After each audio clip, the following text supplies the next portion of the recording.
and weaves a very rich fabric of two women's lives, each standing at the farthest end of the locus of control scale. On the one hand, there is the autobiographical line of Radwa, English literature professor and researcher at University in Cairo. Dr. Radwa appears as herself in the novel. She is an established writer, wife of the renowned Palestinian poet, and mother of Tamim. Both appear as themselves too in the narrative, and friend to an array of iconic figures of the progressive Arab intellectual movement.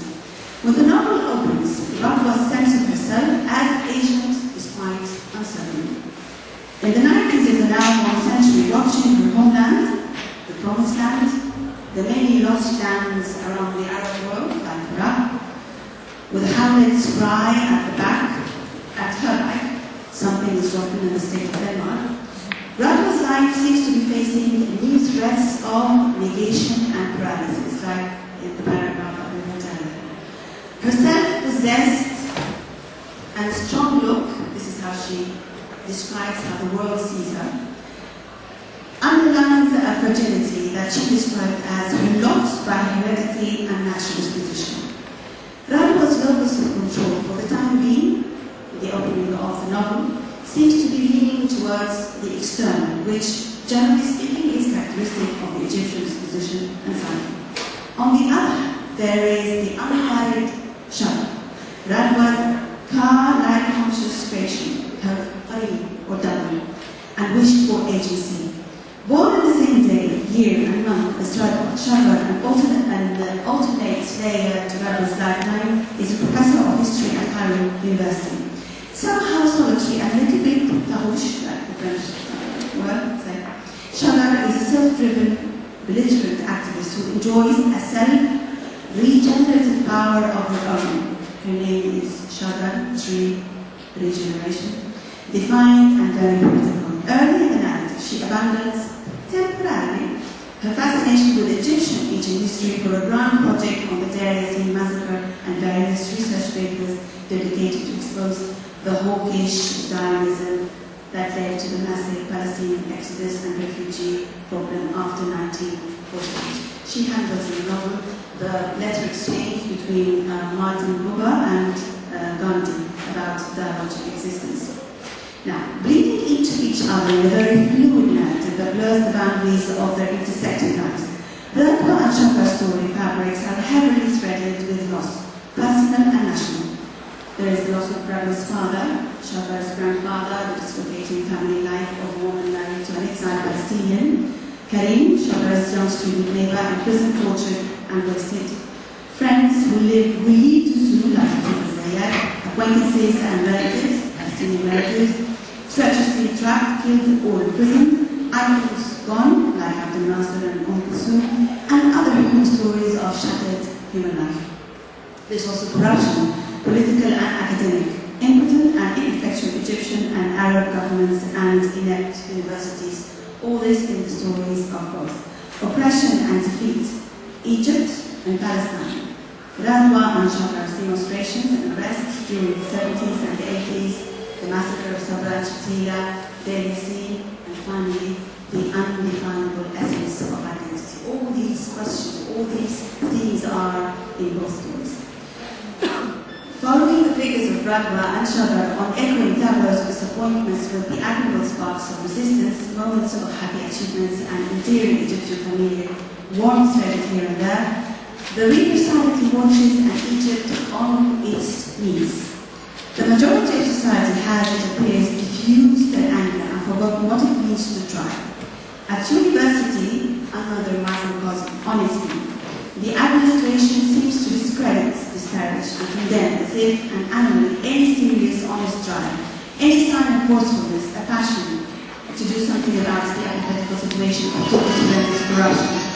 But there is more bitterness in the narrative plot of Ashour about Shahar and Radwa.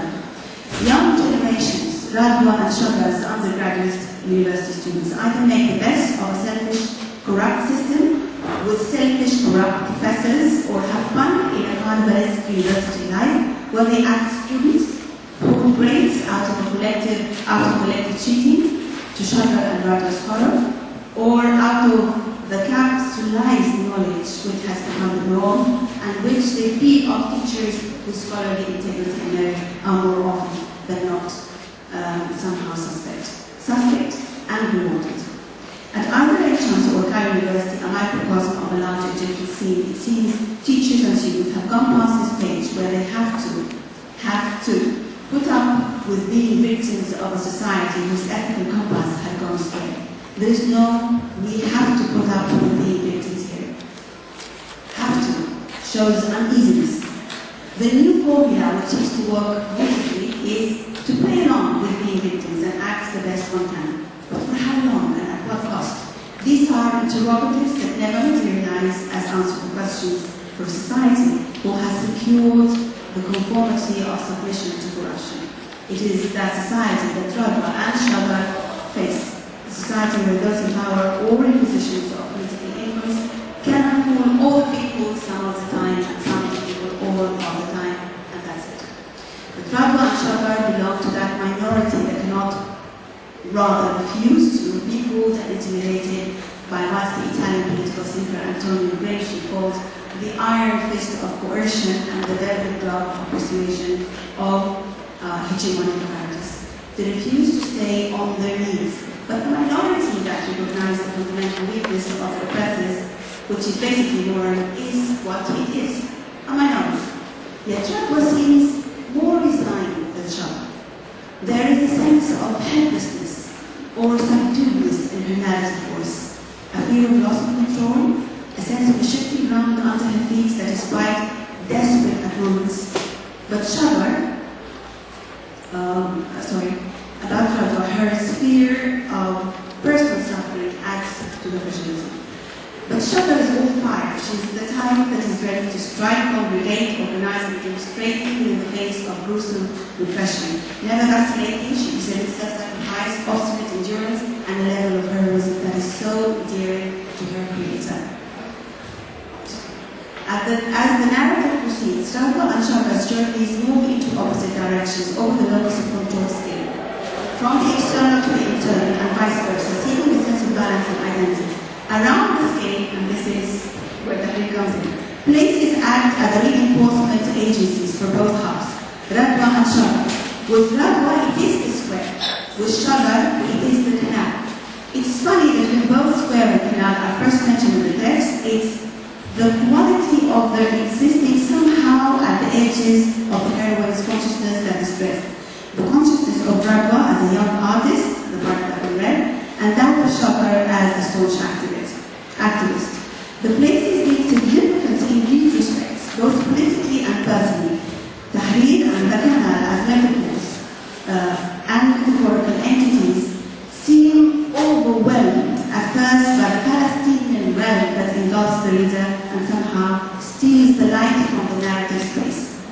But it catapults them back to the places that have original answers, as Radwa states in the quotation about the importance of using historical material.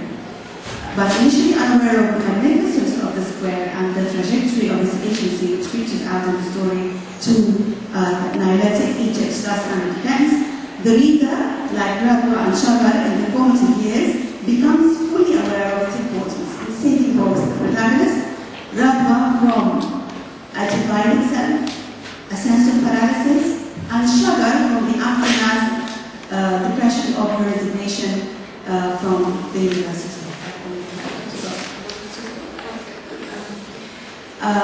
For Shabar, Suez Canal becomes a place that, despite all the suffering associated with it, is a success story, an integral part of the genius of Egypt's place, to use Hibban's words, a place whose victory sells scores of time, outnumbered its defeat with their pages.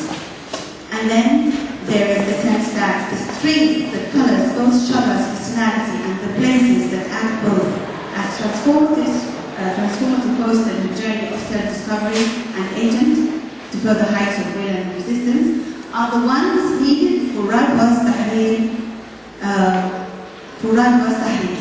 Tahrir has to become Suez in order for Radwa to come to terms with the regenerating wealth